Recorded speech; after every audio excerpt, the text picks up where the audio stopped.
What's going on, guys? Charged it up here in the garage for today's video, a garage walkthrough. Let's go. All right, guys, so a couple of you have been asking some questions about the garage, and I decided, you know what, let's do a garage walkthrough from left all the way to the right. Disregard the dirty floor. It is wintertime here in Toronto. Sand, salt, and water from melting snow. Obviously I try and clean up as much as I can here and there because I hate dirty crap. Anyway, let's get to the video. We'll start on the left hand side. Firstly, you'll notice got my sports gear, it's got my helmets, and got my hockey stuff. Also obviously got my ladder, my brooms to help me clean things, got my shovel here still because it's obviously stupid winter still around. Got my cleaning supplies. The gray portion on the back is a slat wall. I'll actually put the link to the slat wall if you guys want to look at it. It's from Home Depot. I'll put that down in the description below. So slat wall across, all the way across this wall, the back end there, and then a tiny bit up there. One of the reasons I didn't put anything on that side is because both cars get reversed in. So I reverse in this side, get out here. Elaine reverses her car in here, and then she gets out over here. So I didn't want any sort of tools or anything to get in the way of the door, or her obviously getting in and out. So that's why that is blank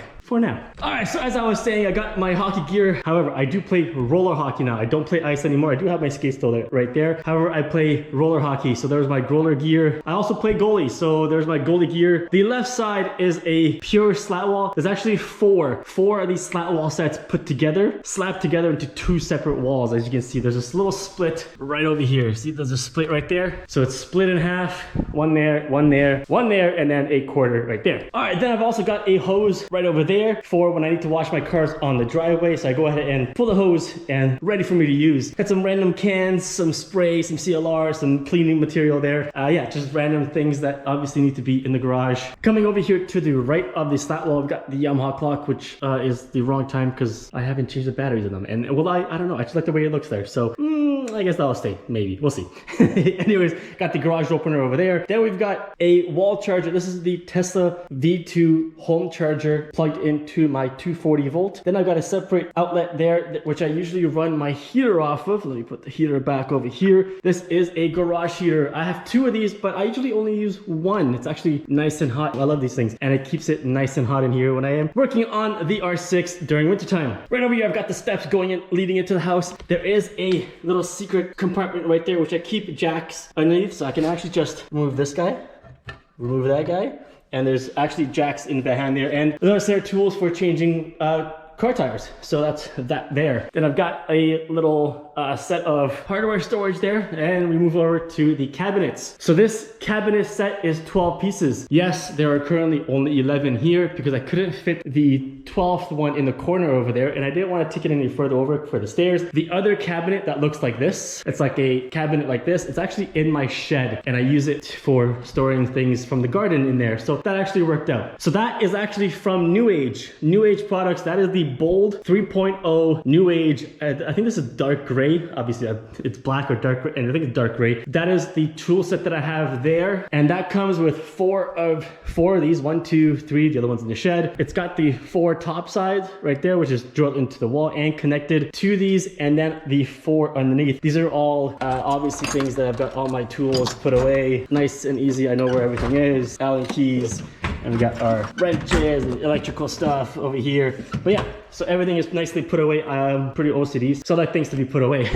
Then above the actual cabinets, I recently in the last year, I believe, I put in these metal shelves that actually get connected to the ceiling, as you can see, like so. It's actually from New Age as well. I got those on sale. I think those were like 200 bucks, down from 450 or 425. Okay, and then under the 4 cabinets here, I put in 2 white metal pegboards right underneath it. So right beside each other. Now obviously I can hang things. I got like tools, random little things here and there. I also hang my charging cable from my battery tender here from Optimate. It's the Optimate 7. Love this thing. Keeps your battery on charge, brings batteries back to life, saves the battery, charges, optimizes it, tests it, maintains it. It's freaking awesome. I love this thing too. Moving on to This is a K&L Tools MC500R hydraulic bike lift. So it's not pneumatic, it's hydraulic. Plugged in, so the plug goes all the way over here and it gets plugged in underneath. I have it plugged in to a separate outlet right over there. I have my air tools running off the air tank, which is in the corner here. I believe this is a 25 or 30 liter. Maybe it's even 20, regardless. My air tank is here and I like to use it for tools and odd things here. And I don't want to use it for the lift because then it's always working it to obviously build up the pressure. So this is where I have the little handle. I mean, I usually leave it there. I don't usually leave it, but again, there's the up and down. So up moves no problem, and then down, and it goes right back down. So it's really simple, it's really useful. It's a plug-in motorcycle lift from K&L Tools. It is from the US, so if you guys are from the US and you're interested, again, I'll put that in the description down below. Obviously, on top of that is the R6 with the R6 storage cover on top of it. Hopefully that will come off soon so we can get out there and ride. Then for lighting, I have these LED bars that actually go across the garage like so. That's the garage light that comes with the opener, and it's all connected to each other. It's in a series connection, so if one goes, the other ones don't work. So they all have to be on. They worked pretty freaking amazing. It's actually off of Amazon. I'll put the link down in the description below. I have it plugged in up here to a smart connector, which is then connected to my phone. And then I have that connected to Google, so I can just be like, hey Google, turn off the garage lights. And there it is, and it's off. Isn't that freaking awesome? I love that. I love that. And then, okay, Google, turn on garage lights.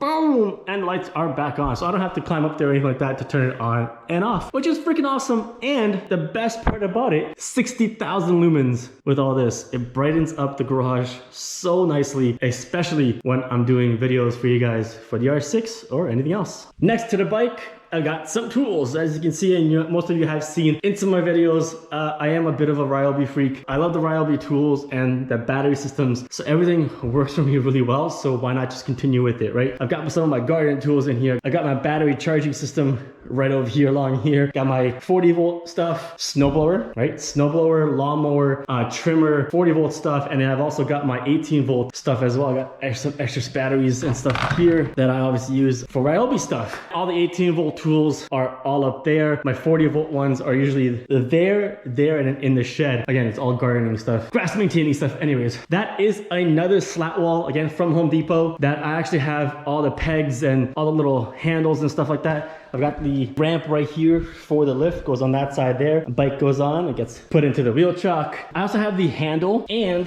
the wheels from K&L. I can actually lift up the lift, but I believe an inch or two, and then use the handle on this side. The handle will go into here, and then I can actually push down on it and maneuver the lift around without having to take the bike off. Not recommended to do it with the bike on, but if you do it nice and slowly, it won't actually tip over or anything, which is pretty nice. I can just maneuver it back and forth if need be. Okay, and then beside the Ryobi tools, I've got my Atlas 2.0 riding helmet. Then I've got the Shark helmet that I haven't used in a long time. I might actually start using that again. And I've got my good old trusty Ryobi helmet that I've had for ages. That Ryobi over there in the yellow is the same thing as that one. I showed it in a different previous video anyways, but yeah. Got a couple of hats there. Got a Rock hat. Got my 2 gloves, old and new. Got a bunch of extra pegs and hooks. Obviously will be utilized soon because I have to just rearrange some things here and there. Move over to this side. Again, slat wall, the quarter slat wall on top over here. Then when you come over to this side, got some more car wash stuff here from Chemical Guys. I use Chemical Guys because I've just got used to using them. I don't really sponsor them or anything like that. And then yeah, I got some more storage stuff. Got the pressure washer up there. Got some lights. And then again, we've got our Ryobi 40 volt 2-stage snowblower in the corner because it is winter. That usually is in the shed during the summertime. Lastly, I've got the garage